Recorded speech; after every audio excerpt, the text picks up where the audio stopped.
Creating speed in any stroke requires that swimmers create a lot of propulsion. And to create a lot of propulsion, they have to move a lot of water backward. The first step in moving a lot of water backward is setting up the stroke.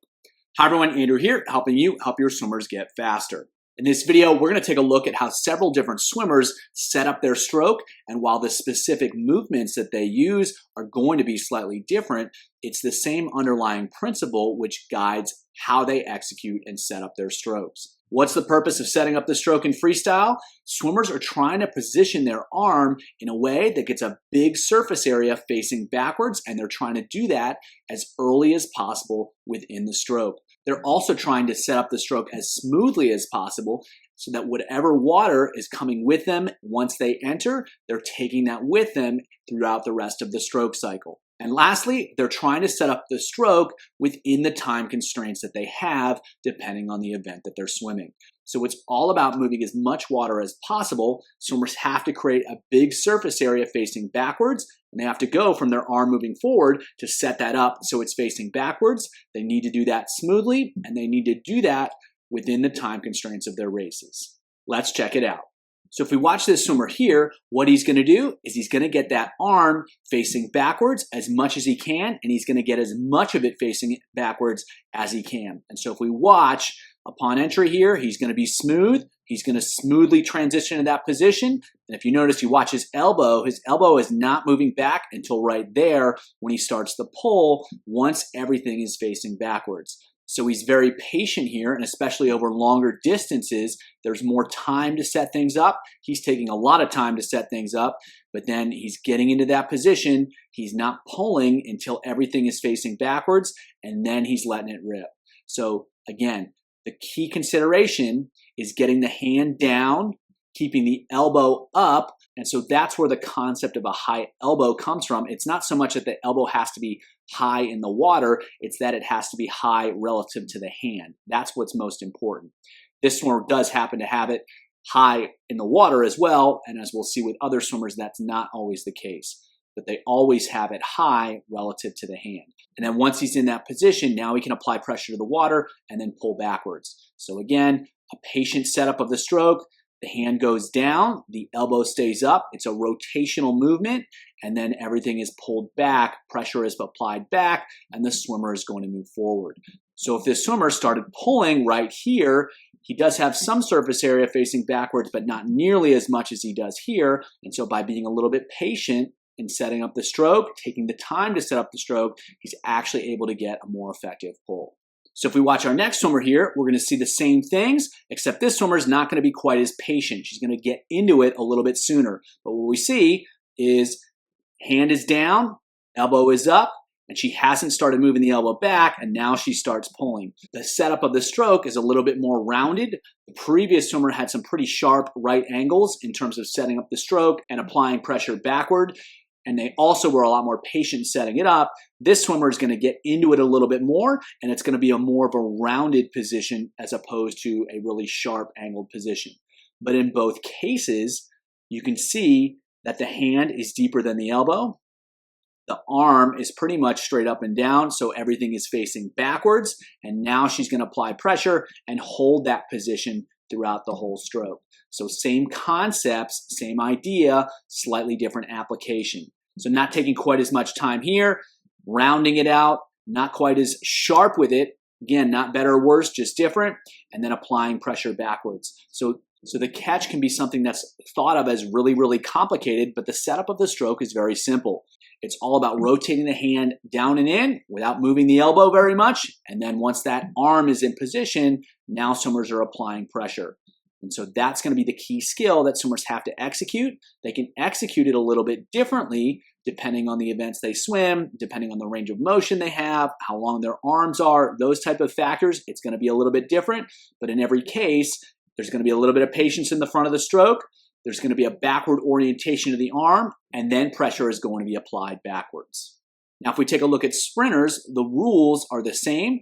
However, the application is going to be a little bit different because they have a lot less time in order to set up the stroke. We saw the previous two swimmers, they were really patient in setting up the stroke because they were swimming longer events, 1,500 meters in the first case and then 800 meters in the second case. This swimmer is swimming a 50, and so they do not have the time to wait. And so what we'll see is we'll still see the setup of the stroke. We get backward orientation of the arm. However, it's going to be a lot less dramatic in terms of the angles. It's going to be much more rounded.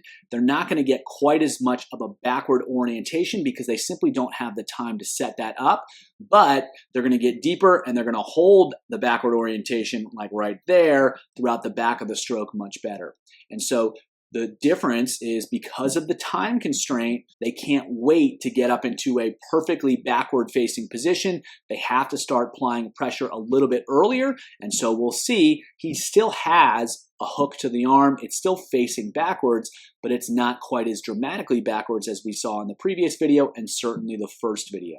So same ideas, same concepts, but because of the demands of the event, there's less patience, and so there's not going to be as clean or as distinct of a setup of the stroke in terms of the position that's created.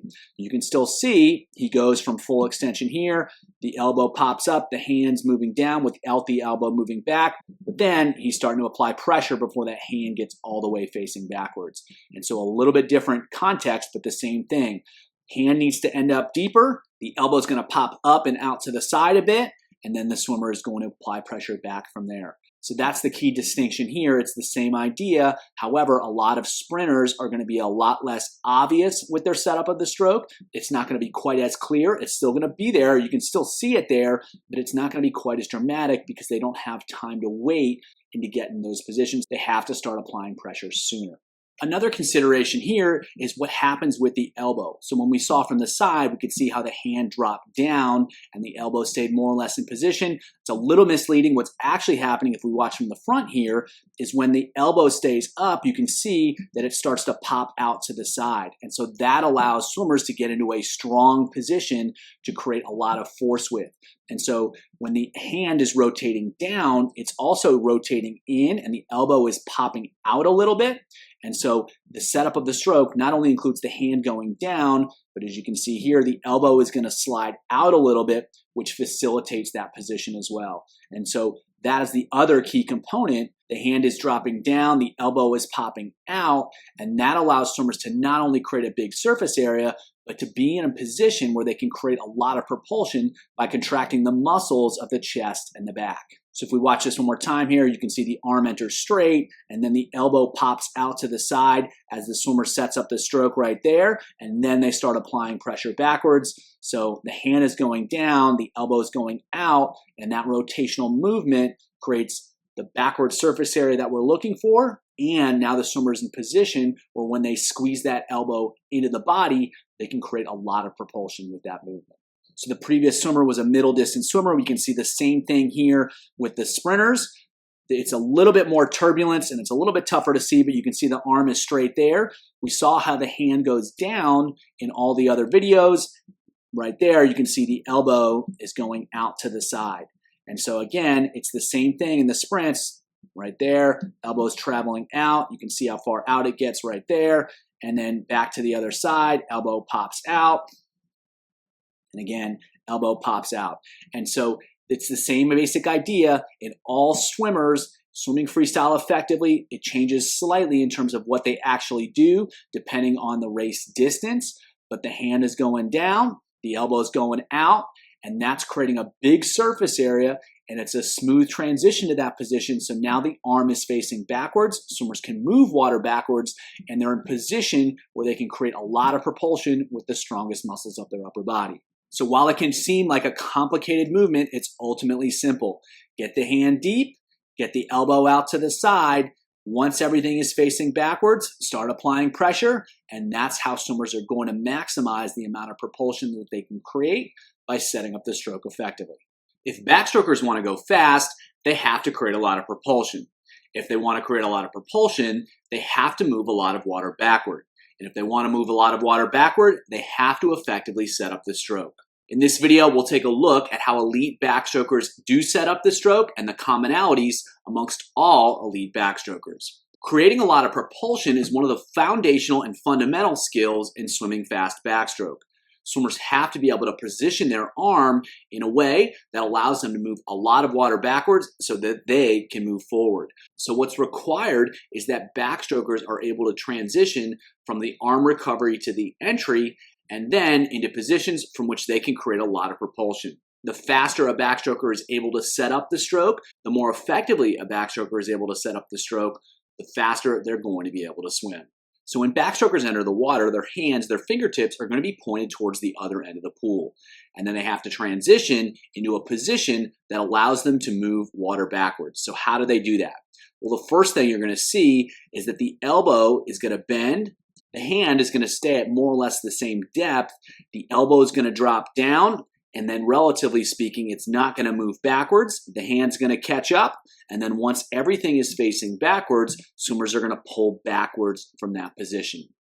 And so it's a relatively simple movement in that there's a transition from the hand facing towards the end of the pool to the hand facing backwards.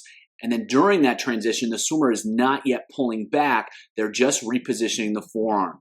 From here to there, it's a repositioning movement. And then from that point, the swimmer will then apply pressure backward on the water and pull backwards. And so that setup is absolutely critical so that swimmers can go from a position where there's very little surface area facing backwards and then quickly transition to a position where there's a lot of surface area facing backwards. And from that point, they can execute their pull. So it doesn't have to be a really complicated movement. However, it is a very important movement. Now, if we watch the second swimmer here, we're going to see the same behavior.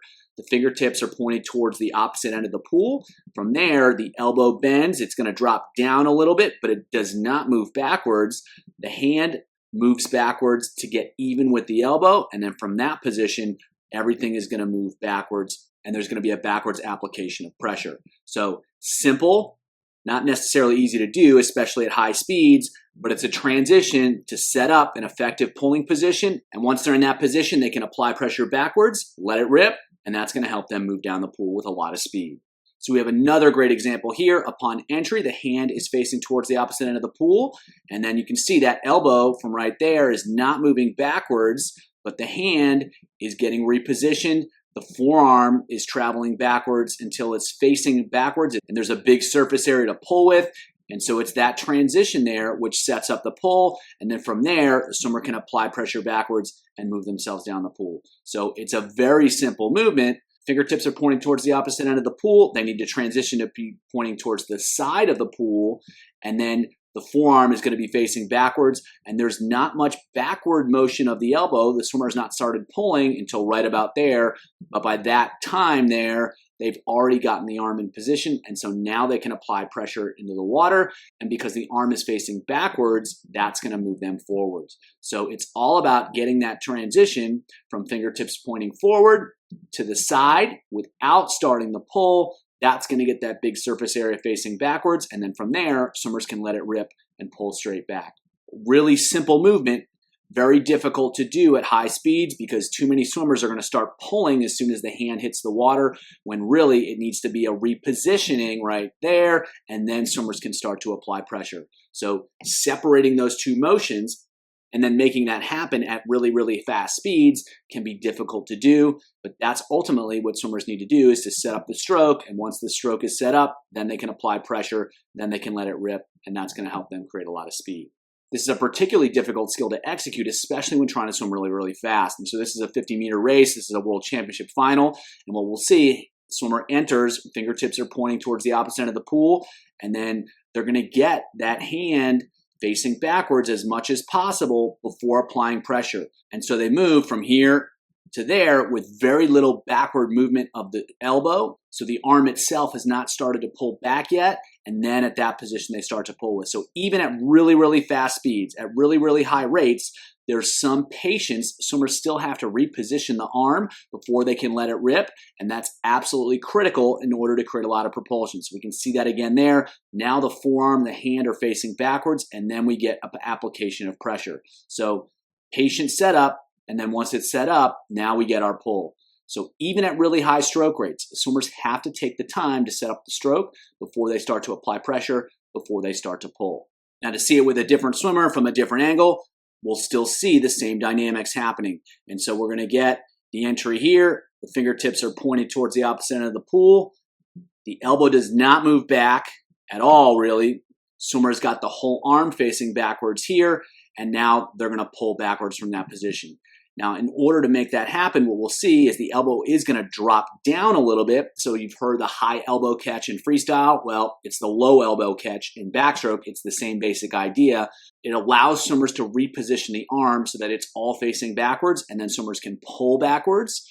And again, they're going to transition from straight arm to bent arm without letting the elbow move backwards, without pulling backwards. It's just a repositioning of the upper arm, and then once the upper arm is repositioned, then swimmers can apply pressure, and that's going to move them down the pool. So setting up the stroke requires some patience, even at high speeds. Swimmers have to wait until the upper arm is facing backwards, then they can let it rip, and that's going to be a key skill for creating a lot of propulsion, because if swimmers rush that portion, they're not going to be able to move water backwards effectively, because the forearm and the hand are not going to be in position to move water backwards. One last view, a little bit more up close. So you can see the arm is straight upon entry. The elbow is going to drop down. It's going to bend. It's not moving backwards much at all. The swimmer has gotten the forearm and the hand facing backwards, and now we're going to start to see that elbow move backwards. So it requires the whole setup of the stroke. It requires patience. There needs to be a transition from fingertips pointed straight back to bending the elbow, letting the elbow drop, getting the forearm facing backwards, and then we're getting the application of pressure. It does not have to be super complicated. Again, that does not make it easy. It's actually a very difficult skill to execute well, but if swimmers can execute it well, they're going to be able to create a ton of propulsion. To create speed in butterfly, swimmers have to create a lot of propulsion. To create a lot of propulsion, they have to set up the stroke. In contrast to freestyle and backstroke, without rotation, it's more difficult for butterflyers to do so, but that doesn't mean they're not trying to accomplish the same goal. To set up the stroke effectively in butterfly, swimmers have to position their arm so as much of it is facing backwards as possible so that they can move water backwards to move themselves forward. There are two aspects of butterfly that make setting up the stroke particularly difficult. First, there's a lack of rotation in the stroke, which makes it more difficult to position the arm so as much of it is facing backwards as possible for as long a range of motion as possible. It takes more mobility in the shoulders. Swimmers have to be very precise in terms of what they're doing in order to set up the stroke as effectively as possible. Second, there's a major time constraint in butterfly. It's not really possible to glide in butterfly, so swimmers have to move right into setting up the stroke right away, and they have very little room for error because they don't have time to correct any mistakes that they may make. So not only are they challenged because they don't have access to rotation, which allows for more range of motion, they have to make it all happen in a lot less time with a lot less room for error. So if we watch this swimmer here, what we're going to see is right upon entry, she's already getting into that position. The elbows are starting to bend, the hands are starting to drop, and the elbows are staying in the same position. And so she's able to get more of her arm facing backwards, and she's able to begin that process. She doesn't have time to be patient for it. She has to get going right away. And in some ways, it's almost happening as she enters the water. So she's getting into those positions. She's moving towards those positions right away. One thing to notice relative to freestyle is that swimmers aren't going to be able to get the forearms facing back nearly as much. And that's largely due to the lack of rotation, which makes it a lot more difficult to put the shoulder in the correct position. So this is an Olympic champion swimmer, former world record holder, and so she's no slouch in terms of creating propulsion and creating a lot of speed. And we'll see that that's about as vertical as her forearms get. That's about how much the forearms face backwards. And so because of the limitations of the shoulder of the upper body, it's more difficult to create a position that's purely moving water backwards. The other aspect of it, though, is that in butterfly, the upper body is going to lift to breathe, and there's going to be some lift even when swimmers don't breathe. And so even though the arms aren't going to be facing completely backwards, swimmers actually use that to their advantage to both pull back to move themselves forward, but there's also going to be some downward pressure, which is going to make it easier for them to lift up both to breathe and then also to effectively recover the arms. And so in some ways, that negative of not being able to position the arms to optimally move water backwards is actually leveraged to execute the rest of the stroke effectively. So again, there's an almost immediate repositioning of the arms because it does take time, and swimmers don't have time in butterfly. They have to keep the rhythm of the stroke moving. And as much as possible, everything's going to be facing backwards, but there's a limit to the degree to which swimmers can do that. One, because of the limits of the shoulder, but two, there does need to be some downward pressure on the water in order to facilitate the recovery of the arms and the achievement of the breath. And the basic position, the basic principles, the basic concepts are going to be very similar to what happens in freestyle. The arms enter relatively straight, the hand starts to drop down, the elbow pops out to the side, and now we've got ourselves in a pretty good hook position, which swimmers can use to move water backwards, and they can move water backwards using the strongest muscles of the upper body. So the movement itself is not particularly complicated. It's really simple. It's just not necessarily simple for swimmers to execute, particularly when they don't have access to rotation and when they're under the time pressure of setting up the stroke in butterfly. So we'll check out these same skills from a slightly different angle with a different swimmer. And so again, entering pretty straight, and then upon entry, the hands are starting to drop down, the elbows pop out, and now we have this hook position. Similar to the last swimmer, it's not oriented completely backward. One, it's very difficult to do that due to the anatomy of the shoulder. And two, right there, you can see that provides some of the lift to get up, get the shoulders clear of the water, one, to breathe, and two, to recover those arms effectively. So again, popping the elbows out, driving the hands down. And the whole purpose of that is to create the hook to get everything facing backwards as much as they can. And that's going to be what's required to apply pressure into the water. And so from here to there-ish, not much pressure backwards. You can see the elbows are sliding out, but they're not sliding back. And then right there, really starting to apply pressure in the water, and you can see the corresponding surge up and forwards as swimmers start to apply pressure. So the beginning of the stroke is more of a repositioning. There's not a lot of pressure being applied, and then right there, boom, now we apply pressure, but we apply pressure once the arm is in position to be moving the body in the right direction. And so if swimmers were to apply pressure in this position, they're going to send the body up. They're not going to send the body forwards. That's not going to create speed. And so they have to wait till everything gets positioned more effectively, and then boom, apply pressure, send the body forward, send the body up. So the repositioning is simple, popping the elbow, driving the hands down, just creating a hook, and then swimmers can apply pressure once everything's in position, and that's going to create speed. So a little bit different take on it here, still entering straight out in front. There's that repositioning, and then boom, that's where we get the application of pressure.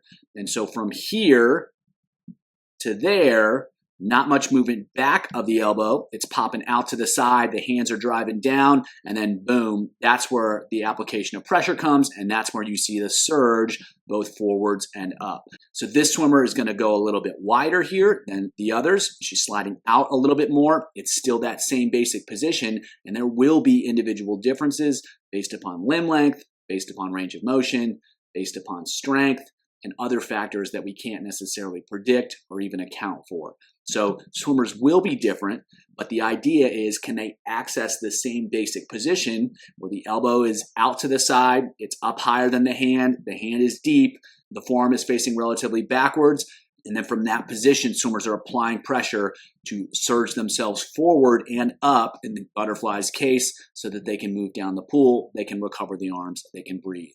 So simple, the elbows are always going to pop out. Sometimes the hands move more, sometimes they move less. But again, getting into that same basic hook position and then applying pressure to create speed.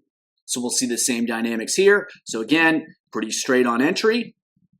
The elbows are going to pop out to the side. The hands are going to drop down. There's not going to be a backward movement of the upper arm. And then right there, now we're going to apply pressure. You see the surge up.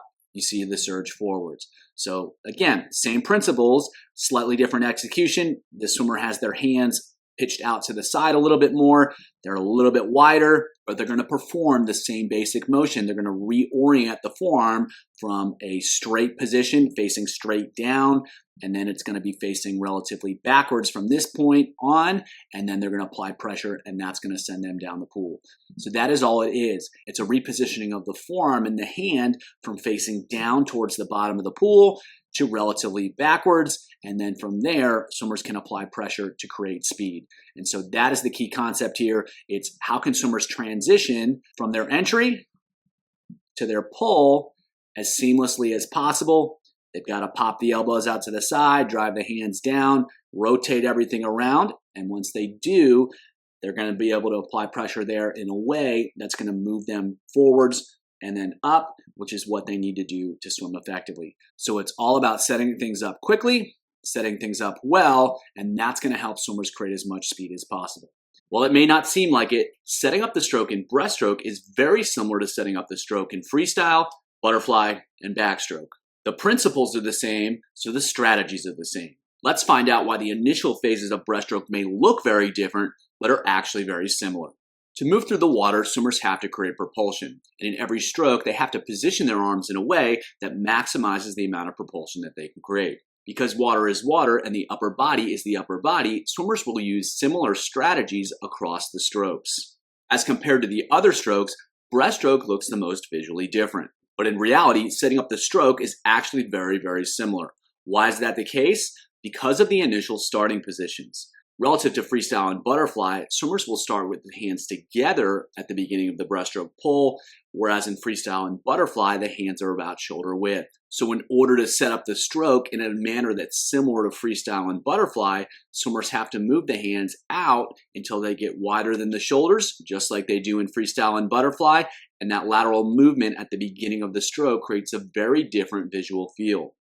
However, once the hands are in position, after that, setting up the stroke is actually very similar. This is important because it's really valuable to understand why the lateral motion does happen in breaststroke.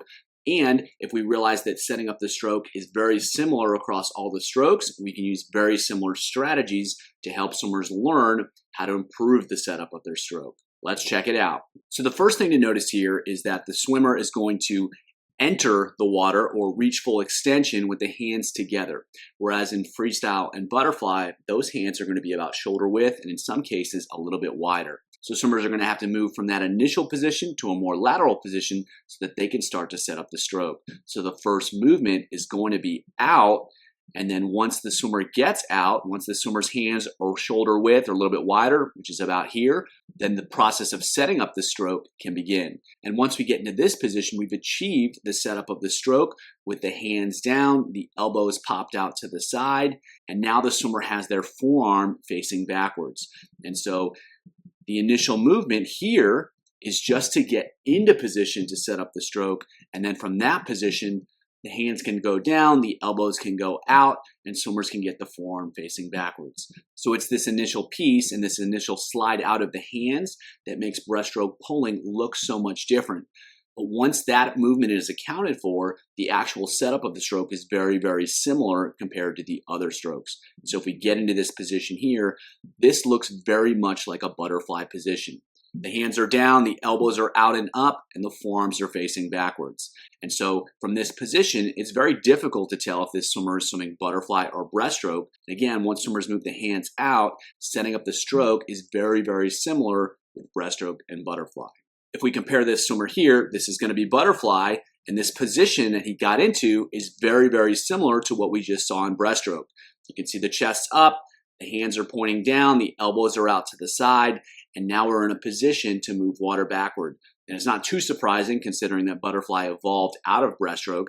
It's the same basic strategy is going to be used to set up the stroke and to initiate the pull and to create a lot of propulsion. And so again, breaststroke is no different from the other strokes. There is that initial portion of the stroke where the hands do need to slide out to get into position to match the position of butterfly and freestyle. But then from there, we're getting into this position. This is butterfly and this is breaststroke, and the two positions are very, very, very similar. So again, it's all about sliding out so that the hands can get shoulder width or wider. And then from that position, swimmers can start to pop the elbow out, get the hands down, get the forearm facing backwards, and now they can create propulsion. And so again, setting up the stroke is all about getting as much surface area facing backwards as possible. So swimmers have to go from this fully extended position, and in breaststroke, they have to go from the position where the hands are together and the arms are fully extended, and then they have to slide out, orient the lower arm so it's facing backwards, and now we're in a position where we can create a lot of propulsion.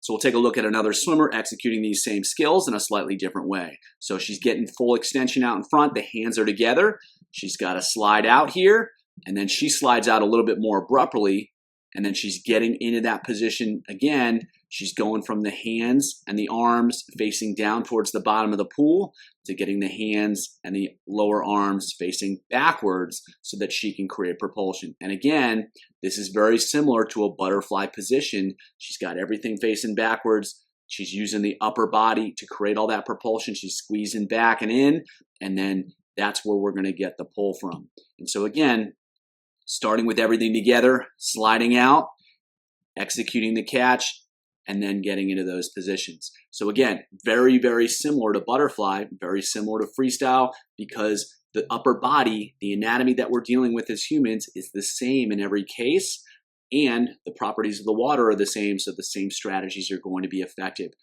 There's different rules to the stroke, and so we get slightly different variations of what swimmers are going to do. And in the case of breaststroke, as compared to butterfly especially, the big difference is there's going to need to be more of a sliding out in the beginning of the stroke so that swimmers can get into the position where they have the shoulder range of motion and the upper body range of motion to get the lower arm facing backwards. And so that's what we're going to see when they execute that pull and they set up the stroke. So again, starting with the hands together and then sliding things out, and then getting into that position there where the lower arm is facing backwards. So another way to think about it is if you've ever had butterflyers where they actually crash in, their hands hit together, that's basically what a breaststroker is doing. And if you ever see those swimmers, what you'll see is they will slide out, and then they'll execute the setup of their stroke, and then they'll execute their pull. And so it's basically the same thing. The difference here is that it's intentional in breaststroke, whereas it's more of an error in butterfly. One more swimmer here executing the same skill from a different angle. And so she's got everything together in the beginning. She's going to slide out, and then boom, she's in a position where she's got the elbows out, the elbows up, the hands down. She's moved from where her hands and her lower arms are facing down towards the bottom of the pool, slides out, and then repositions so that everything is facing backwards.